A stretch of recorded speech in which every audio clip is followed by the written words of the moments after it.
Hæ, ég heiti Vilhjálmur og er forstöðumaður Fablab Hornafjarðar.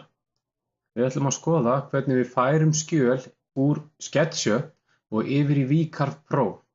VCarve Pro er forrit sem tekur á móti skjölum sem á að fræsa í yfirborðsfræsara.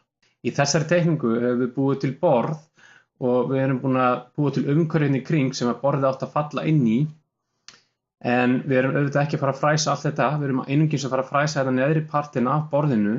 En SketchUp hentar mjög vel til þess að geta séð hvernig hlutir passa inn í rými. Eins og í þessu tilviki vorum við ekki bara að teikna á borðið. Það hjálpaði mikið til að geta sett þetta svona upp til þess að átta sig á stærðinni. Skoðum aðeins þau gögn sem við ætlum að senda yfir í VCarve Pro. Ég er búinn að búa til sérskjal sem er bara með því sem við ætlum að fræsa út. Það er hérna.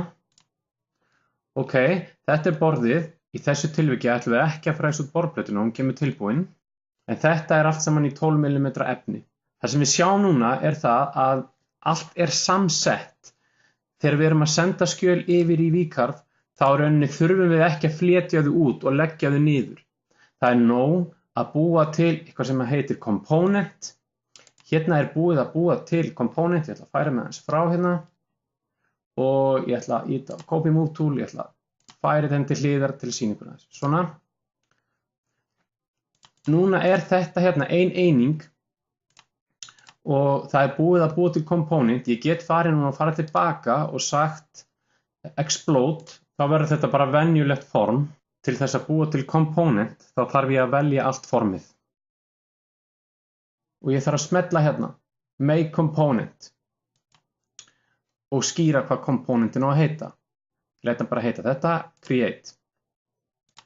Ef að allir þessi hlutir eru vistaðir svona sem component, að þá sjálfkrafa fletur VCarve Pro út skjalið. Þannig við þurfum ekki að fletja þetta út. Athugið, þegar við erum að vinna í componentum, þegar ég smelli einu sinni, þá kemur svona rammi yfir allt og ég get í rauninni ekki bætt neinu við. Ég þarf að tvíspella á formið til þess að halda áfram að teikna og stækkað eða gert hvað sem við langar að gera. Það fara í Ctrl-Z, það fara hans tilbaka og ég ætla að íta á Ctrl-Z aftur og fá þetta aftur tilbaka hérna. Svona. Það er mikilvægur þáttur til þess að geta fært þetta yfir í VCarve Pro að hvert form sé vistað sem component. Þegar allt er tilbúið þá getum við vistað skjalið niður. Við förum í File og Save As. Og það sem við þurfum að gera er það að við þurfum að finna SketchUp version 2016 eða 2015 fyrir eftir hvaða útgáfu þið eru með. Allavega, ég þarf að fara aðeins í eldri útgáfur og ég vista hérna SketchUp version 2016.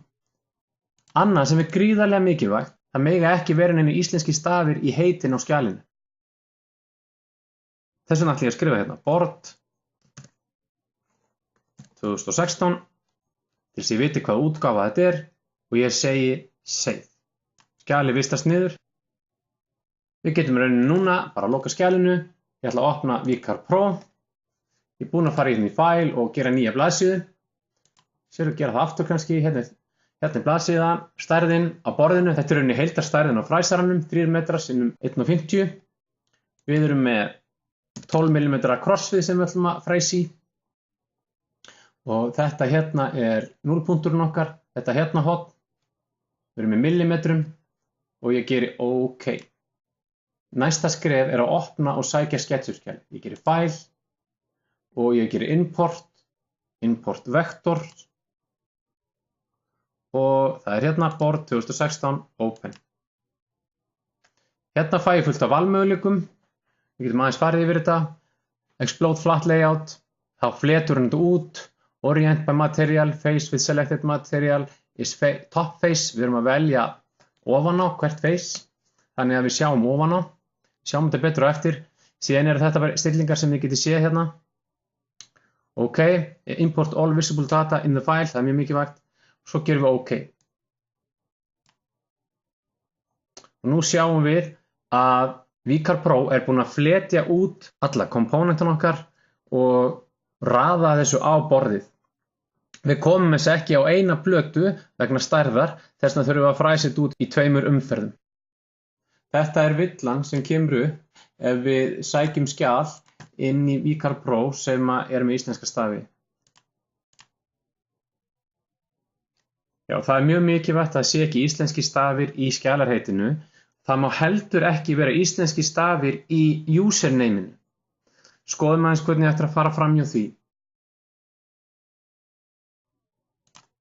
Ef ég fer hérna í This PC, þá hefur tölvan heiti. Ég fer hérna á local disk og þetta drif er C-drif og svo kemur user. Í mínu tilviki er það Vilhjálmur M. Hér má ekki vera íslenski stafir í þessu heiti. Til þess að fara fram hjá þessu, þá þurfum við að vista skjalið ykkar á C-drifinu, beint á C-drifinu, inn í rótinni. Þannig að þið getið sagt hérna, new,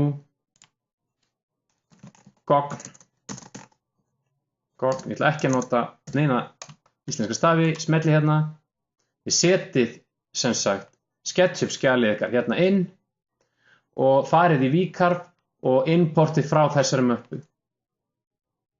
Þá komumst þið fram hjá því ef þið eru með íslenska stafi í username. Ok, þetta var smá útúrdúr. Förum aftur hérna inn.